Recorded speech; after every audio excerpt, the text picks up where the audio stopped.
श्री प्रधानमंत्री नरेंद्र मोदी जी के साथ में यह पुरुषोत्तम अध्याय का सामूहिक पठन प्रारंभ करने जा रहे हैं।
ಭಗವದ್ಗೀತೆಯ ಪಾರಾಯಣವನ್ನ ಶ್ರೀ ಕೃಷ್ಣಾರ್ಪಣಮಸ್ತು ಅಂತ ಹೇಳಿ ಸಮರ್ಪಣೆ ಮಾಡಿ ಈ ಪುಣ್ಯವನ್ನ ನಮ್ಮ ಪ್ರಧಾನಮಂತ್ರಿಗಳಿಗೆ ಧಾರೆ ಎರೆಯೋಣ.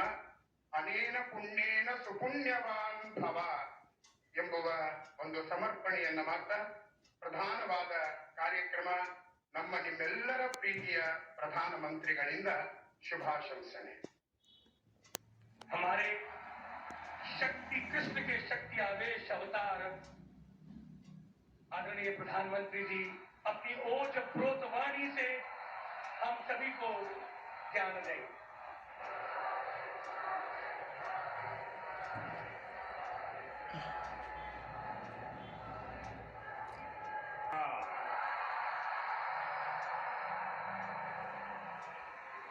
जय श्री कृष्ण,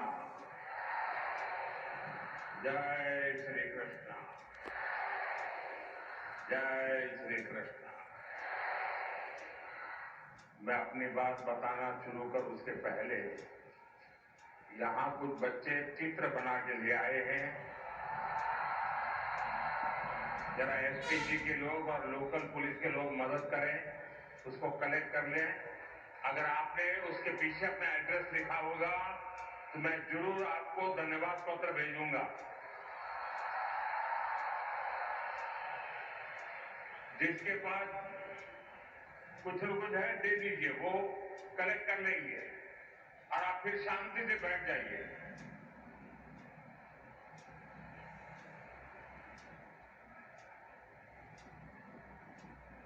ये बच्चे इतनी मेहनत करते हैं और कभी कभी मैं उनके साथ कभी अन्याय कर देता हूं तो दुख होता है मुझे।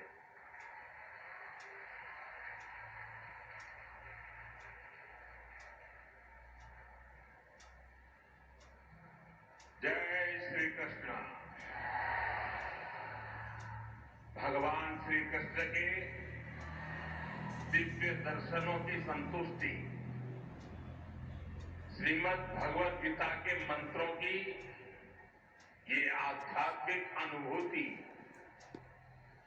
और इतने सारे पूज्य संतों गुरुओं की ये उपस्थिति मेरे लिए परम सौभाग्य है।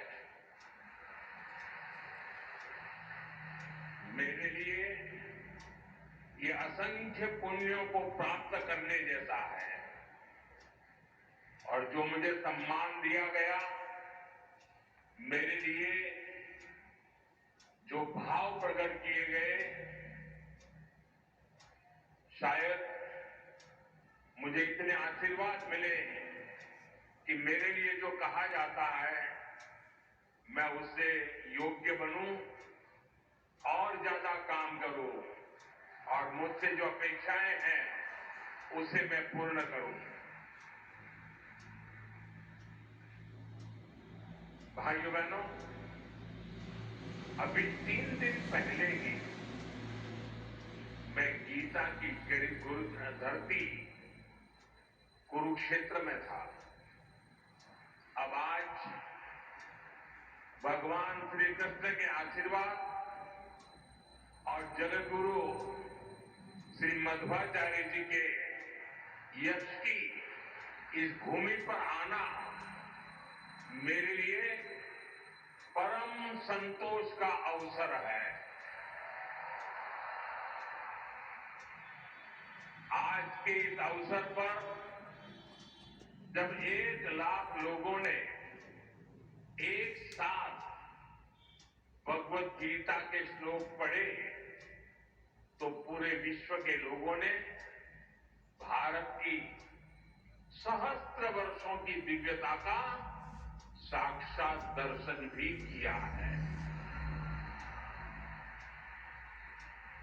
इस कार्यक्रम में हमें आशीर्वाद देने के लिए पधारे हुए श्री श्री सुगुणेन्द्र तीर्थ स्वामी जी, श्री श्री सुशील तीर्थ स्वामी जी, कर्नाटका के गवर्नर थावरचंद गहलोत जी, केंद्रीय मंत्रिमंडल के मेरे सहयोगीगण, राज्य सरकार के मंत्री, सांसद, विधायक, उडुपी के अष्टमठों के सभी अनुयायी, उपस्थित अन्य संतगण, देवी और सज्जनों, कर्नाटका की इस भूमि पर यहां के स्नेही जनों के बीच आना मेरे लिए सदा ही एक अलग अनुभूति होती है। और उडुपी की धरती पर आना तो हमेशा अद्भुत होता है।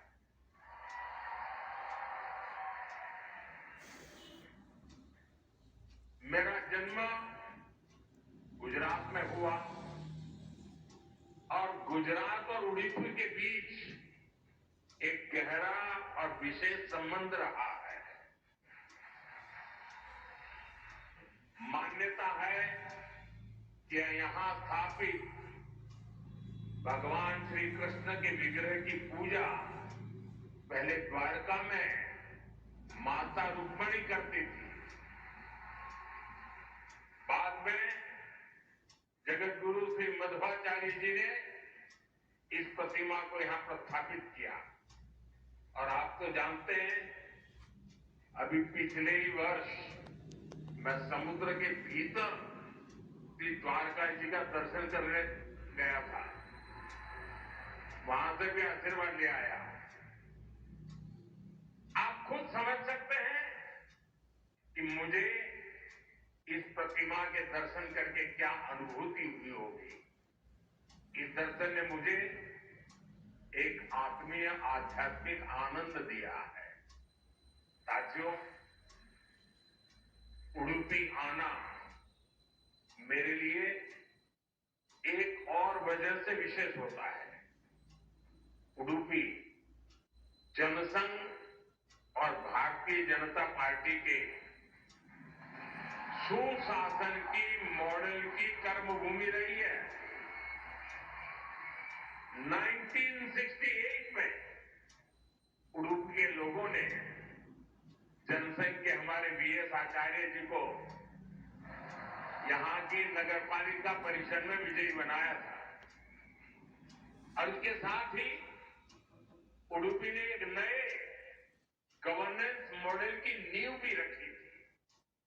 आज हम स्वच्छता के जिस अभियान को राष्ट्रीय रूप देख रहे हैं, उसे उडुपी ने 5 दशक पहले अपनाया था।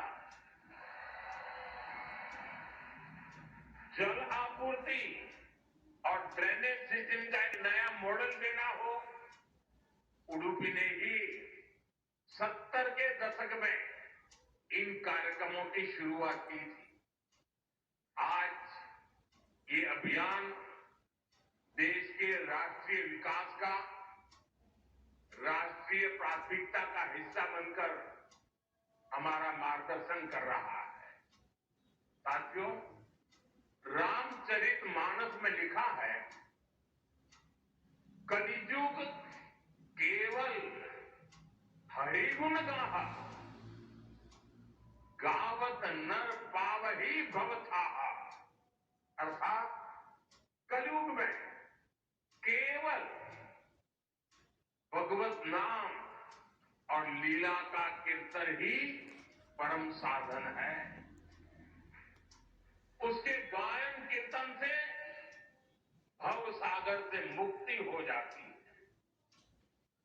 हमारे समाज में मंत्रों का, गीता के श्लोकों का पाठ तो शताब्दियों से हो रहा है, पर जब 1 लाख कंठ एक स्वर में इन श्लोकों का ऐसा उच्चारण करते हैं, जब इतने सारे लोग गीता जैसे पुण्य ग्रंथ का पाठ करते हैं,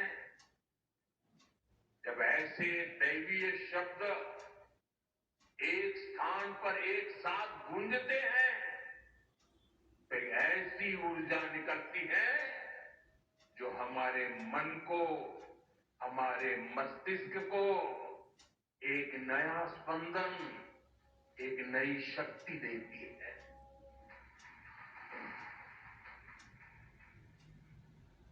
यही ऊर्जा अध्यात्म की शक्ति की है।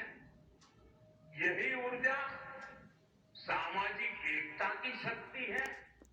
इसलिए आज लक्ष्य कंठ गीता का ये अवसर एक विशाल ऊर्जा पिंड को अनुभव करने का अवसर बन गया है। ये विश्व को सामूहिक चेतना, कलेक्टिव कॉन्शियसनेस की शक्ति भी दिखा रहा है। साथियों, आज के दिन विशेष रूप से मैं परम पूज्य श्री श्री सुगुणेन्द्र तीर्थ स्वामी जी को प्रणाम करता हूं। उन्होंने लक्ष्य कंठ गीता के इस विचार को इतने दिव्य रूप में साकार किया है। पूरे विश्व में लोगों को अपने हाथ से गीता लिखने का विचार देकर उन्होंने जिस कोटि गीता लेखन यज्ञ की शुरुआत की है, वो अभियान सनातन परंपरा का एक वैश्विक जन आंदोलन है। जिस तरह से हमारा युवा भगवत गीता के भावों से, इसकी शिक्षाओं से जुड़ रहा है, वो अपने आप में बहुत बड़ी प्रेरणा है। सदियों से भारत में वेदों, उपनिषदों और शास्त्रों के ज्ञान को अगली पीढ़ी तक पहुंचाने की परंपरा रही है, और ये कार्यक्रम भी इसी परंपरा का भगवत गीता से अगली पीढ़ी को जोड़ने का एक सार्थक प्रयास बन गया है। साथियों, यहां आने से 3 दिन पहले मैं अयोध्या में भी था। 25 नवंबर को विवाह पंचमी के पावन दिन अयोध्या के राम जन्मभूमि मंदिर में धर्म ध्वजा की स्थापना हुई है।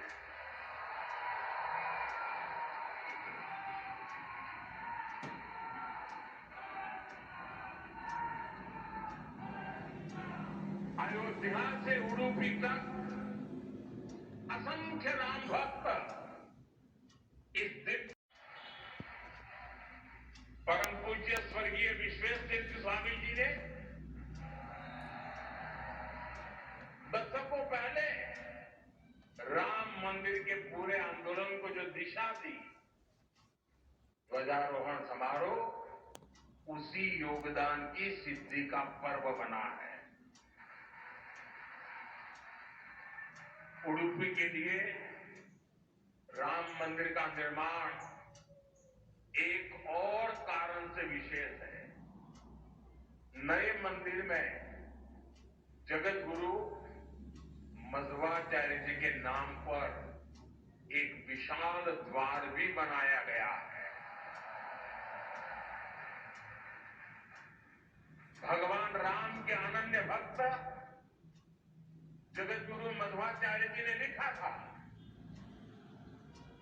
रामाय शाश्वत सुविस्तृत षड्गुणाय सर्वेश्वराय बलवीर्य महारणाय, अर्थात भगवान श्री राम 6 दिव्य गुणों से विभूषित सर्वेश्वर और अपार शक्ति साहस के सागर है। और इसलिए राम मंदिर परिसर का एक द्वार उनके नाम पर होना उडुपी, कर्नाटका और पूरे देश के लोगों के लिए बहुत गौरव की बात है। साथियों, जगत गुरु श्री मध्वाचार्य जी भारत के द्वैत दर्शन के प्रणेता और वेदांत के प्रकाश स्तंभ है। उनके द्वारा बनाई गई उडुपी के अष्टमठों की व्यवस्था संस्थाओं और नव परंपराओं के निर्माण का मूर्त उदाहरण है। यहां भगवान श्री कृष्ण की भक्ति है, वेदांत का ज्ञान है और हजारों लोगों की अन्न सेवा का संकल्प है। एक तरह से ये स्थान ज्ञान, भक्ति और सेवा का संगम तीर्थ है। साथियों, जिस काल में जगत गुरु मध्वाचार्य जी का जन्म हुआ, उस काल में भारत बहुत सी आंतरिक और बाहर की चुनौतियों से जूझ रहा था। उस काल में उन्होंने भक्ति का वो मार्ग दिखाया जिससे समाज का हर वर्ग, हर मान्यता जुड़ सकते थे। और इसी मार्गदर्शन के कारण आज कई शताब्दियों के बाद भी उनके द्वारा स्थापित मठ प्रतिदिन लाखों लोगों की सेवा का कार्य कर रहे हैं। उनकी प्रेरणा के कारण द्वैत परंपरा में ऐसी कई विभूतियां जन्मी है। जय कृष्ण, जय श्री कृष्ण, जय